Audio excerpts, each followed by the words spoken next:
Today on the podcast, we are talking the cream of the top. That's right. I said the cream of the top, 1% of the entire world.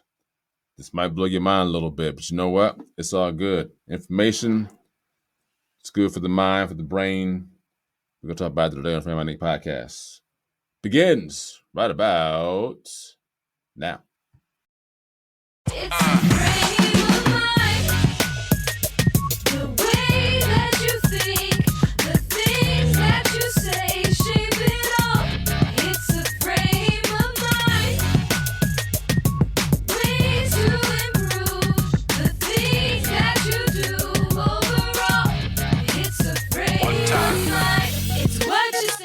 Ladies and gentlemen, welcome to the Frame My Nick Podcast. It's your boy Simbawi Dibaye Jr., a.k.a. TK, along with my co-host Omar Williams. We call him O, and Denise Obi. We call her D Nice.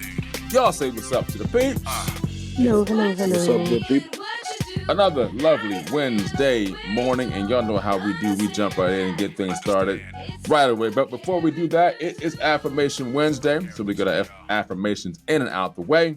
Get our day started. So if you got them memorized, got them written down, or whatever you have, let's get those done and get our day started. And for you, it's affirmation, whatever day it is for you, whether you're getting a replay via audio or video, it's affirmation that day, morning, noon, night, or in the middle of the night.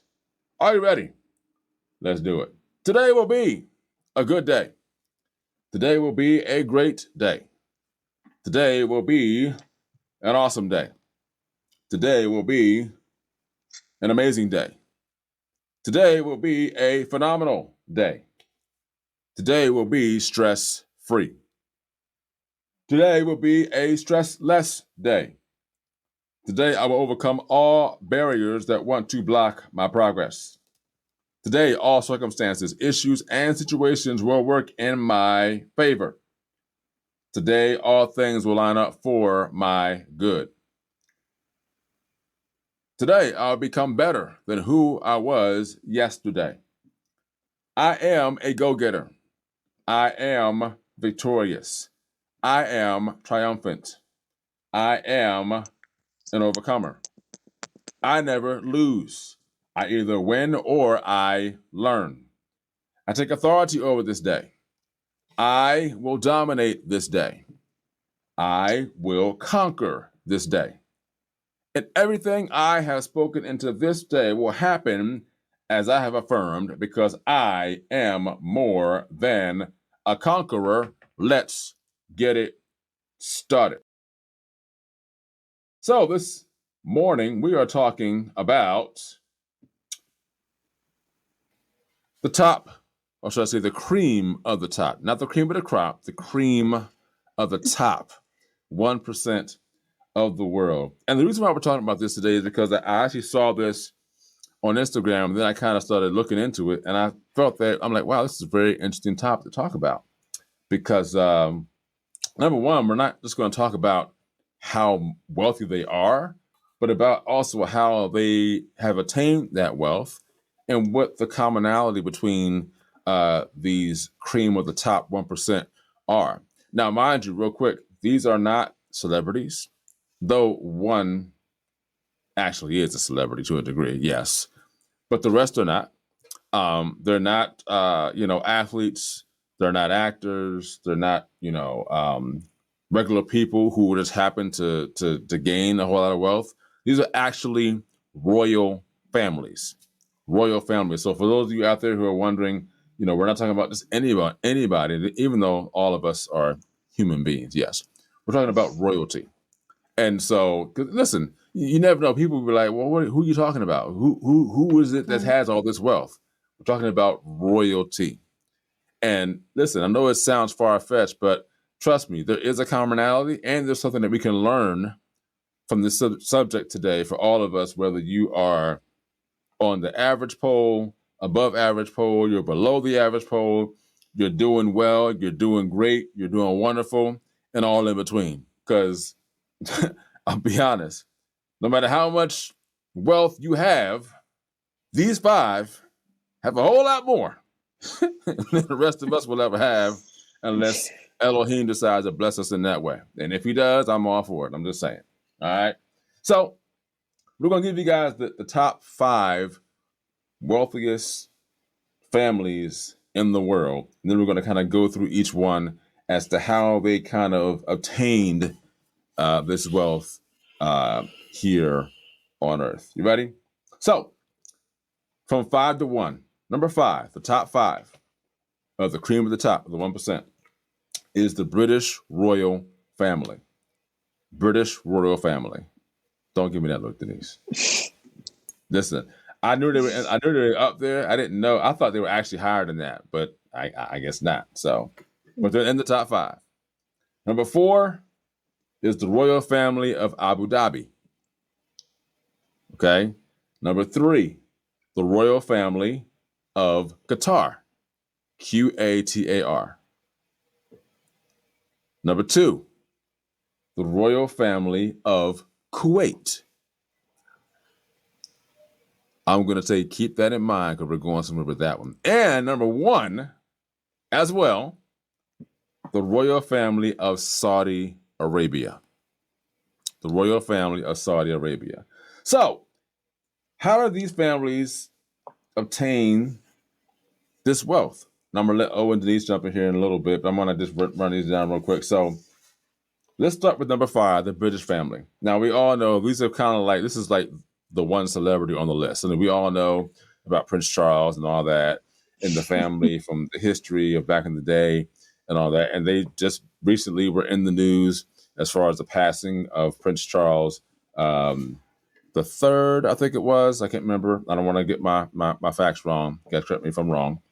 But and so the British family, they much of their riches come from a sovereign grant from the Crown Estate and some real estate that they own, real estate investments. And so, although King Charles III inherited $500 million, let that sink in.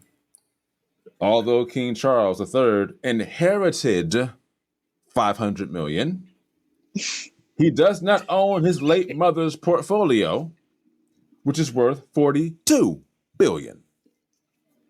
Wow. So, real quick, so what is a sovereign grant? Well, a sovereign grant, it's known as the Sovereign Grant Act. And what that was, it was established in 2011. And basically, it's the expenses that are covered by a tax every year to the royal family to fund their duties, including their travel, the maintenance of their properties, communication, technology, and others. And now this tax, it's about like $1 and something tax that every person in that country or area pays a tax on. And so they pretty much are paying the royal family to do what they do. Okay. And so this is basically how the royal family has one of the ways, I'll say, based on, of course, the real estate investments and this sovereign grant to become this power of royalty and wealth. And so what is the British family wealth? What are they worth? They are worth $88 million. $88 million. I'm sorry. That's wrong. $88 billion. I'm sorry. Yeah. It gotta be. Oh, was like, wait a minute, that doesn't make no sense. Yeah. I know some money. No, they are worth $88 billion. I'm sorry, $88 billion. British royal family. Anybody have anything they want to say about that? Or we good to move on? Denise, you look like you had a lot. Yeah. There was a lot of shaking of the head going on over there. Yeah. I just feel like sometimes we shouldn't be taxing the people for the needs of the riches. But that's all I'm going to say for now, to keep it safe, sound, and not to get sued. That's all I'm going to say. Okay. Yes. Okay. Well, listen. Look, you have a right to your right to your own opinion. You know what I mean? So it's all good. Hey, listen. This is what we do here. We give our opinions, but you also give facts. You know what I mean? We also get truth. So, hey, to each his own. So, number 4 is the royal family of Abu Dhabi. And so much of their fortune comes from the oil companies that they own. And so if you look at all that they've done, a lot of this, again, comes from oil companies. That was the most I got out of Abu Dhabi, is that they own a number of oil companies. That's about it. I mean, let's look at the fact that people who have been trying to strike oil for the longest, and if you're looking, the majority of this list of the top 5, I'm gonna tell you guys right now, they all come from that Middle Eastern area. Just to give you an idea of where we're going with this, that Middle Eastern area is where all of this top 5, with the exception of the royal family, comes from. So the family of Abu Dhabi, and the family of Abu Dhabi, the royal family, they have a worth of $150 billion. $150 billion. All right. Moving along. The royal family of Qatar, Qatar. The head of the family, who is, I'm going to say his name right, hopefully, is Sheikh Tamil bin Hamad Thani. Okay? I apologize, sir, if I misspelled or pronounced your name. But the head of the family, by himself, he ranks in the top 10 of the richest royals in the world, by himself. Okay? And his net worth alone is $1.2 billion. His alone. Okay? The majority of the family's net worth was created by owning large stakes in companies like Tiffany & Company, Empire State Building, and Volkswagen. Message, right? Okay. So let's look at Tiffany & Company. Okay, so we'll give you guys an idea of where this family's wealth is coming from. Tiffany & Company is worth $6.55 billion. Okay? The Empire State Building is worth over $2 billion. And Volkswagen, check this out, Volkswagen is worth over $530 billion. The Qatar family, royal family's wealth is at $335 billion. And most of it, aside from what they do on a regular basis, comes from their stocks in Tiffany & Company, Empire State Building, and Volkswagen. I'm just saying. Any thoughts on that? I would just like to know, when they actually purchased them shares, like if they were in on the open, like the round that was private, because you can get shares before it goes public. Got you. And they maybe not have sold. You know what I'm saying? They just kept it. They kept their shares, and then when it went public, it blew up. I know I talked about that before. How there's people who became millionaires through Walmart because they had private shares. Right. Walmart went public, and they all became millionaires. So I would like to just know if they got their shares on the market or on the private market. Gotcha. That would be good to find out. I didn't do a deep dive, but I saw that the company that owns Volkswagen looks like it's a foreign company, and I'm wondering if they actually have the company that owned and started Volkswagen. So that'd be something you guys can look up on your own. I didn't go deep into it, but the company does look like it's a foreign company. So just saying. So again, the royal family of Qatar, $335 billion. Moving on, top 2. Now this is where it gets interesting. The top 2. The royal family of Kuwait. The royal family of Kuwait. Most of the family's income comes from the oil reserves and the numerous wise, quote unquote, wise investments they have in U.S. stocks that have skyrocketed in value over time. Let that sink in. I believe it. Okay. I believe it. Let that sink in. Now, Kuwait holds about 7% of the world's oil reserves and produces, an astounding 3.15 million barrels per day. At this rate, Kuwait will have about 775 years of oil left over at the current consumption rate. Let me add in. Go ahead, brother. I knew you was coming. No, I have to, because this is a key right here. Like somebody would look at that and go, why do they need to invest in anything else? They have the oil, right? Right.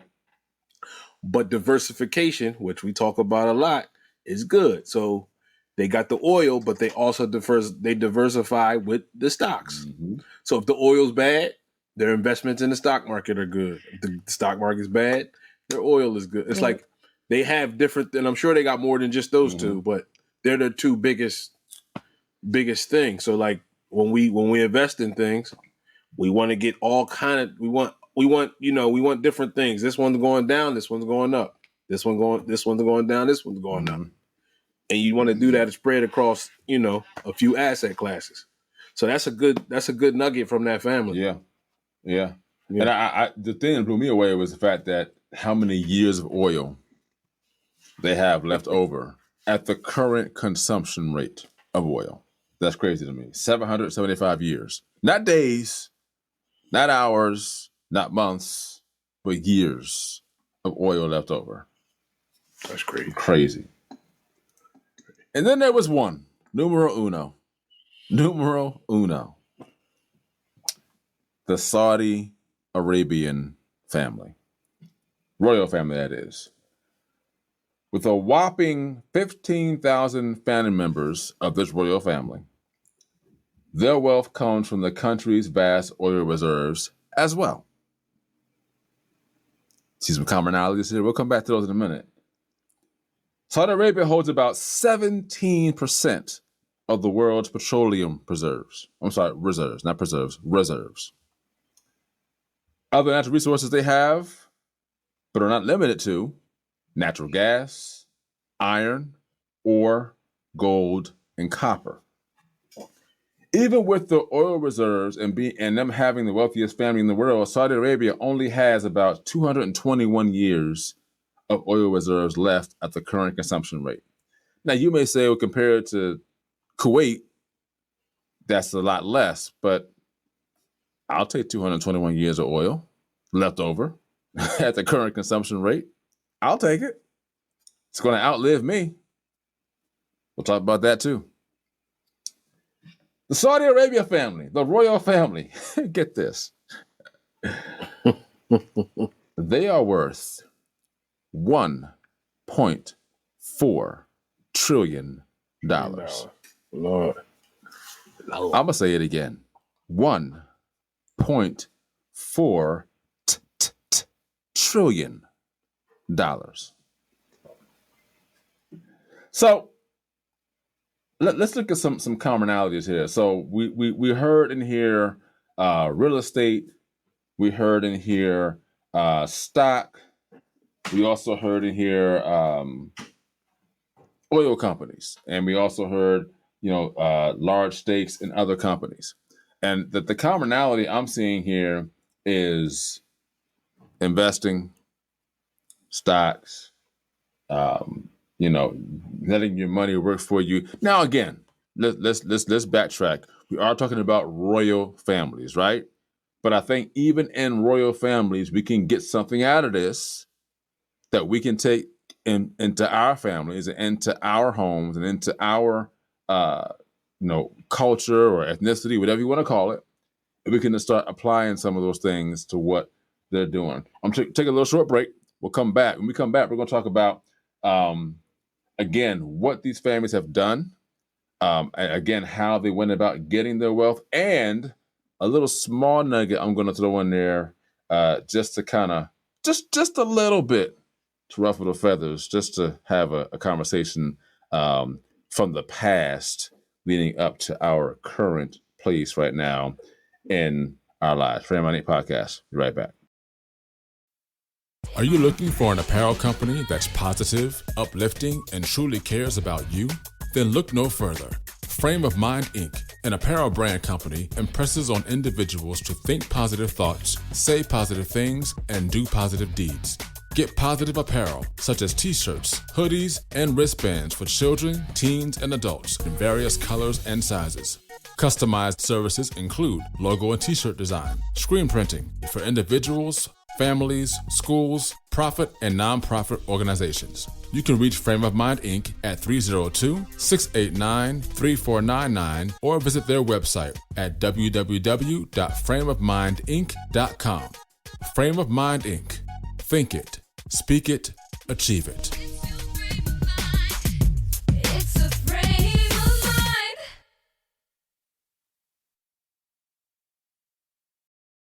All right, welcome back to the Frame of Mind Inc. podcast. Before we left, we were talking about the 5 wealthiest royal families in the world, the cream of the top 1%. Just to give you a quick recap, the British family, $88 billion. The royal family of Abu Dhabi, $150 billion.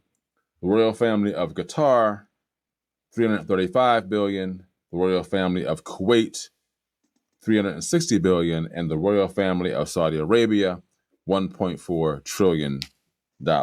So I'm going to let Owen and Denise jump in here, and you guys can decide who wants to go first or not. So I'm looking at this, and I'm seeing 3 things here, but I want to see what you guys have to say first as well. So what are some commonalities, and then what are we seeing when it comes to these royal families that we can learn from them, that we can apply to our own families, our own, communities, our own cultures, ethnicities, things of that nature?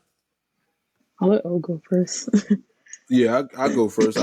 That's a real deep question, but the first common, like the thing that sticks out the most about all of these families is that they're in commodities. It's like, you ever hear the statement, the man who gets the gold rules the world? Or it sounds like the man who has the oil and the real estate rules the world. Now, when you say these people when you say that the royal family has real estate investments, like, this is land. It's not like houses and apartments. Break it down, brother. Like Break it down, brother. Yeah, they own like this territory here and that territory there, and you need to pay us a tax on this whole whatever here, right? So, like, they're owning God's green earth. Everybody we're naming is owning God's green earth. Like, it's his oil, you know what I'm saying? They're getting paid from that. So that's the most common thing. They're not selling candy. They're not selling potato chips. You know what I'm saying? They're not selling, they don't have internet thing. Like, these people own the actual, like, they own a portion of the world. They own a portion of the world. So when you do that, I mean, you have to be worth 1 point whatever trillion and 88 billion, and and it's just cool. The good part is that, like, the part that I do like is that it's families, right? Because I have a family, you have a family, and we all gonna have families. You know what I'm saying? So it's good to see that families can keep this kind of wealth in the family for that amount of years, because it can't just be that. It's not as easy as it sounds. Yeah. I know we just say, like, oh, that's the royal family of such and such, and they're worth this much. Well, they've been worth that much for probably over 100 years. You know what I mean? So it's the main thing that sticks out to me. Okay. That they own the world, like the actual world. Denise? And also, if you think about it, just from my previous work experience working with military and other businesses, the top 3 countries are where we have some of our biggest military bases and where we ship a lot of our military personnel from all different branches. And now you kind of see why we do it. Not just, we got to deploy you for a certain amount of time, but no, because there's wealth in this land, and they probably own our military bases in Qatar, in Abu Dhabi. And I just think it's to take a note from their book. Like, I want to take classes from them. Like, hey, get me invested, And I just think it's awesome how they say, don't just own the apartment or don't just own the house, own the land on it. And then, hey, You buying the oil, you buy the land, you buy the house, and Yeah. everything. I'm getting my percentage off of it, and it's family oriented, which is a big Yep. thing. So Yeah. not just I eat, my mom eats, my dad eats, my children, my husband eat, but no, my great grandchildren eat, and that's literally Everybody eats. generational wealth right there. That's really what, Mm-hmm. if you think about it, that's another thing, generational wealth. I'm not the only one eating, but my children, my grandchildren, and generations after can eat just because we invested now, or just because we invested smart. That's what I should say. Invested smart and Mm-hmm. invested in, like Tiffany and Company. Who would have thought of that? Because Exactly. everybody likes, somebody's getting engaged, somebody's getting married, or you just like nice jewelry. And Volkswagen, everybody is on that I love foreign cars wave. And Volkswagen is one of the, I'd say, top 10 car companies in America. So it makes complete sense. I would agree. I Yeah. would agree. So both you touched on something. So I'll start with the needs. You said, uh, I wanted to say legacy, and so you kind of That's it. touched on it, leaving a legacy, or you're Right. building a legacy. For not just you, for generations to come after you. That's one thing we can definitely take from these royal families. And like O said, he likes it. It's all about family. You get to keep these things in the family, Right. and it kind of goes from generation to generation. So both of you kind of hit two major things: legacy, family. Building something. And let's be honest here too, is that like O said, a lot of these royal families have been, they've been made this kind of money for years. I would go as far as to say this: some of these countries and these royal families probably have had a longer road than others. Like the British family, they've been wealthy for generations. I mean, that goes back as far as who knows what, you know. But these other Middle Eastern countries, like they've had to build their way up Right. to where they are now. It wasn't like with the British, where it's kind of like it's been like that for centuries and decades and millennia. It's like they had to build their way up to that, and so it brings me to this here, and I want to throw two things in here. Number one, I said it was interesting earlier that Kuwait and Saudi Arabia were on the top of this list. And I say that because if any of us who were probably either children or adults in the early 90s, you know about the Gulf War, right? How, Mhm. Yeah. that was, us, Kuwait, Saudi Arabia, all that stuff that happened and went down. And so now I'm like, wait a minute. I'm like, Kuwait has stock in U.S. stock market. Yep. Not to mention, we also get some of our oil from Kuwait.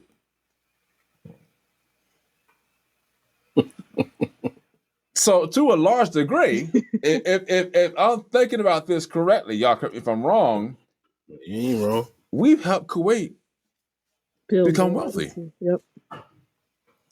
I'm just saying. And I'm not saying it's a bad thing. I mean, it could be. I mean, I don't know.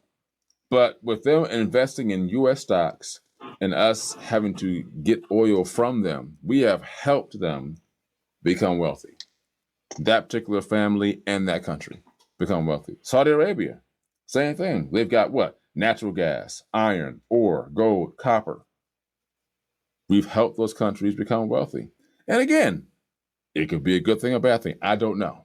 All I'm saying is it's interesting how we were at war with these countries in the early 90s. And now these royal families have now come to the point where now it's like, hey, you now need us to do X, Y, and Z. And so I just kind of want to throw that in there. If y'all have any comments on that, let me know. But I want to kind of throw that in there real quick. I'll just say this: when you're wealthy, like I call this biblical wealth.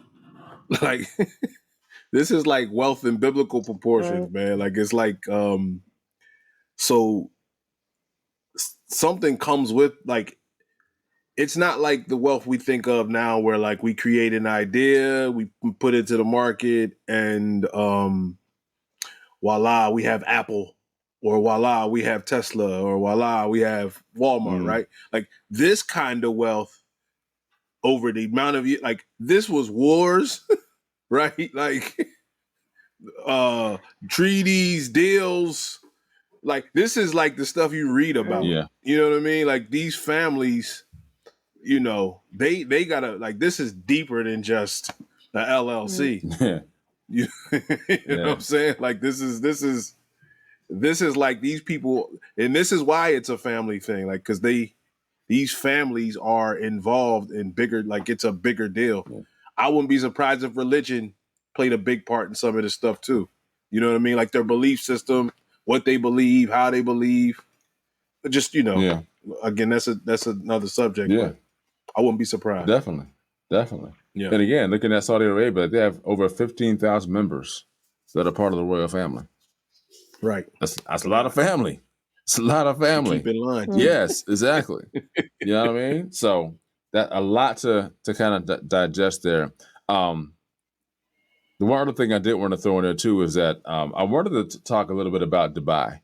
I know Dubai is on the list for like maybe like top 10 or so. They're not in the top 5, and it might be more of Dubai being one of the top 10 wealthiest countries, not necessarily wealthiest families, but if you look at the country of Dubai, we're talking about building a legacy, starting from somewhere and continuing to build.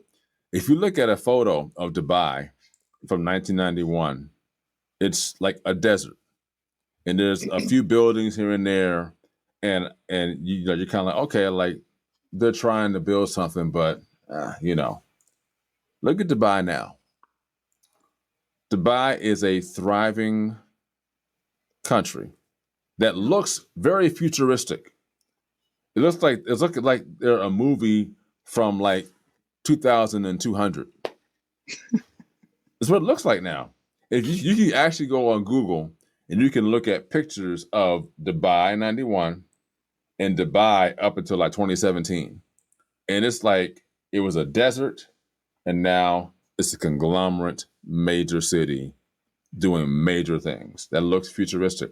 But it looks like that now today. It's not like it's a future picture of what it's going to look like. No, it looks like that today. And so it's things that had to get built over time. Like I said, those Middle Eastern companies, they had to build over time. It wasn't like the British family, and we're not knocking them. It's just hey, they got a head start, and according, if we're looking at how history is, they're not going away anytime soon. They've been around for millenniums, right? So, and that's just how things work. And again, back to your point, Denise, like who would have thought that Tiffany and Company would be this wealthy? Who would have thought that? I mean, unless you were on the inside when Tiffany and Company got started, or you got a tip or something like that, hey, something but pop off, then you kind of knew or had a hunch. But things can always go south. But as of right now, Tiffany and Company is doing very well. And that's one of the things that the Qatar family thrives off of, Tiffany and Company. The Empire State Building. That's another one. Volkswagen, again, one of the most popular foreign cars out there. And I think that we can say from our standpoint here on the podcast is that, we can all take something from this. Number one, not being jealous. I know Denise, she kind of rolled her eyes a few times when I talked about the Not jealous. Not jealous. Just the British family. Just not jealous of anybody else, but right. not the British. Gotcha. You just some information. Yeah, like just reading and understanding. I'm like, right. Somebody worked hard, but some don't. Okay, so she wasn't jealous. She just got some information. Yeah. Okay, we'll say that. All right, she got information. She got information. You know what I mean? And by the way, I'm just gonna throw this in. If you have not seen the documentary on Princess Diana, I highly suggest you do that. Highly suggest you do that. Information? Want to talk about information? Information galore. Is it on Netflix? So, it is on Netflix, I believe. Okay. Look at that. Just want to throw that in there. Okay. There's also one on Prince Charles. I'm sorry, King Charles now. There's also one on him as well. But Princess Diana, that's the one you want to look at. So getting back to what I was saying. Again, not being jealous. Taking notes, figuring out, hey, what bit of information can I take from this and apply it to my family? What bit of information can I take from this and apply it, not just my immediate family, but my larger part of my family, or my community, or my church, or whatever you want to apply it to. And we're going to kind of tie this into our next podcast. We're going to talk stock trade and investment. And my man O, who does a great job every time we do this, he's going to tie some of this in. He's going to kind of bring this to kind of full circle to say, how these things work and go together. I'm not sure what he's going to talk about, but he's going to tie it in. So you definitely want to make sure you check out the next podcast. Because what we're talking about now, we're going to talk about this in a more practical way come next podcast. That's all I'm saying. Okay?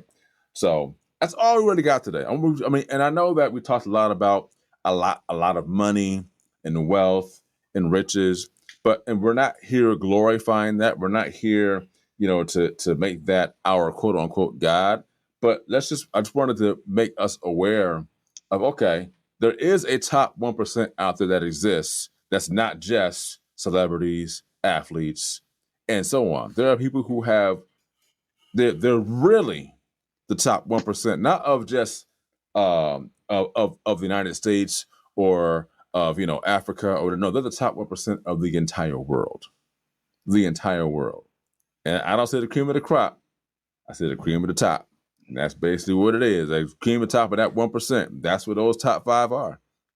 But what can we learn from them? What can we take from them to apply it to our current situation to make things better for us on our end? And again, money is not the thing we want to go after, but it does allow us to do certain things that can improve not just our families, but our communities, and those of us who are followers of the Messiah to increase what we do for the kingdom.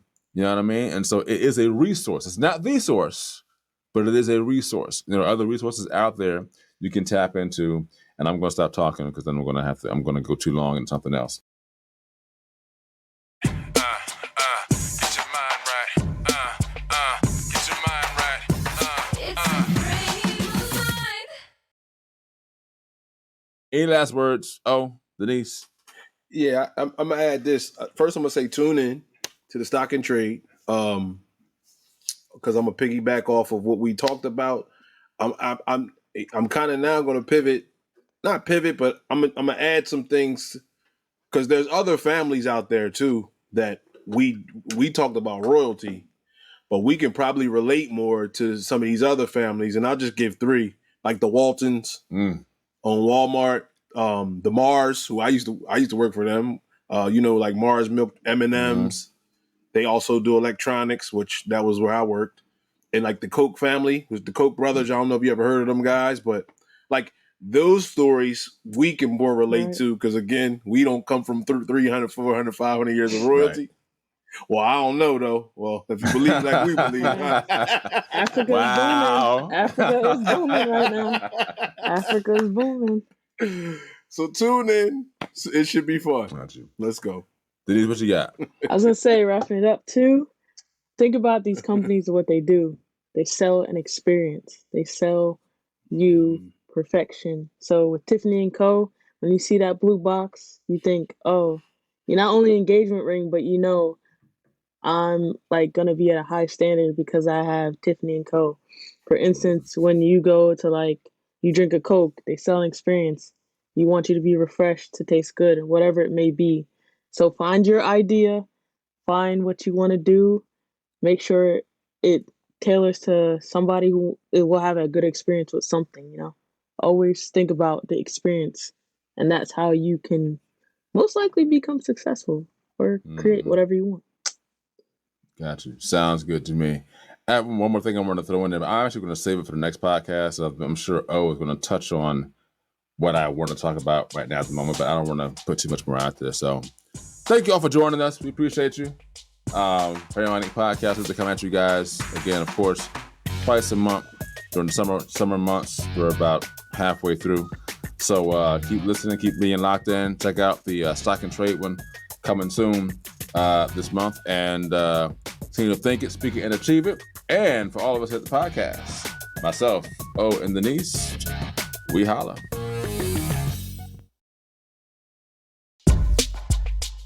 Thank you for joining the Frame of Mind Inc. podcast. And as always, here at Frame of Mind Inc., think positive thoughts, say positive things, and do positive deeds. As our tagline says, think it, speak it, achieve it. See you next time. It's a frame of mind. It's what you say and what you do. Don't forget to check us out on the web at www.frameofmindinc.com, where you can browse our online apparel store, listen to some of our original music and production services, as well as view our videos and projects we've done for our clients and customers.